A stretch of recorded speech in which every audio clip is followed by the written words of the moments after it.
Sublime gracia del Señor, que a un infeliz salvó. Fui ciego, mas hoy veo yo, perdido, y Él me halló. Estas son las palabras del autor John Newton en su himno mundialmente conocido, Sublime Gracia. Esta es su historia de salvación y no es la historia que solo le pertenece a él. Esa es la historia de cada creyente que ha venido a los pies de Cristo. Hemos sido encontrados por nuestro Salvador cuando estábamos perdidos y ciegos y hemos visto la luz del Evangelio. Esto es lo que el apóstol Pedro en 1 de Pedro capítulo 2 versículo 25 quiere mostrarnos, el antes y después del creyente, de la fe cristiana. Pedro nos dice: porque vosotros erais como ovejas descarriadas, pero ahora habéis vuelto al pastor y obispo de vuestras almas.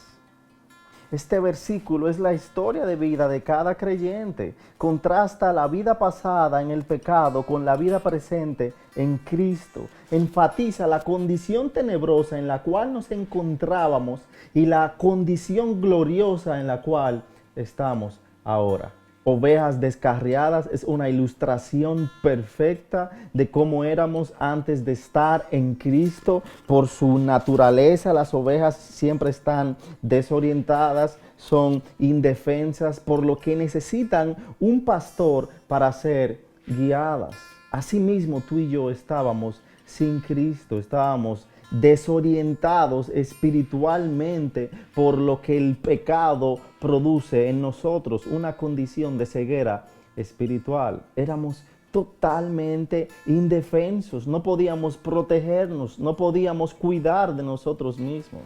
Pero el Señor, en su misericordia, nos trajo al pastor y obispo, al pastor y supervisor de nuestras almas, a Jesucristo. Pero es una de las palabras más gloriosas y poderosas en toda la Escritura. A pesar de nuestra condición, a pesar de que estábamos descarriados, pero el Señor nos trajo al pastor y obispo de vuestras almas. Isaías capítulo 53, versículo 6, profetizando sobre el Mesías cientos de años antes de que viniera Jesucristo a la tierra, dijo: todos nosotros nos descarriamos como ovejas, cada cual se apartó por su camino, mas Jehová cargó en él el pecado de todos nosotros. Estábamos totalmente perdidos. Yo creo que una porción de las Escrituras que nos ilustra esto perfectamente es Lucas capítulo 15. Aquí se da la parábola de la oveja perdida.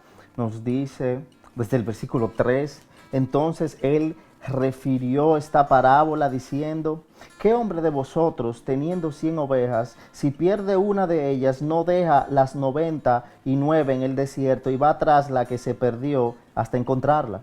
Y cuando la encuentra, la pone sobre sus hombros, gozoso. Y al llegar a casa, reúne a sus amigos y vecinos, diciéndoles: gozaos conmigo, porque he encontrado mi oveja que se había perdido. Os digo que así habrá más gozo en el cielo por un pecador que se arrepiente, que por 99 justos que no necesitan de arrepentimiento. Esta es la realidad en la cual tú y yo estamos extraviados, pero esa es la realidad, que nuestro Señor y Salvador Jesucristo vino a la tierra sin tener que hacerlo para rescatarnos a nosotros, ovejas que estábamos perdidos.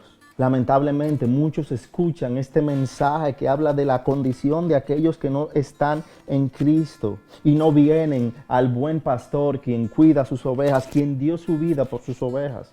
Eso puede que te esté pasando a ti. Yo te quiero invitar, yo te quiero exhortar a que tú consideres tu condición de indefenso espiritual, de perdición espiritual, y la realidad y la esperanza de que Dios vino a rescatarte a ti y a mí. Entrégate a Jesucristo, proclama a Jesucristo, vive para Cristo, ven al buen pastor que es Jesucristo. Padre, Perdido estábamos, Señor, en necesidad total de ti, pero en rebelión por la ceguera del pecado. Padre, causa en nosotros arrepentimiento para honrar, para valorar esto, Señor, de que fuimos rescatados.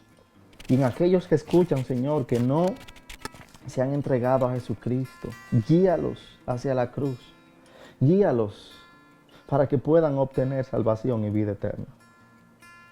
Confiamos en que tú, como lo hiciste con nosotros, lo continúas haciendo, trayendo ovejas perdidas al buen pastor que es Jesucristo. Oramos en el nombre de ese buen pastor Jesucristo. Amén.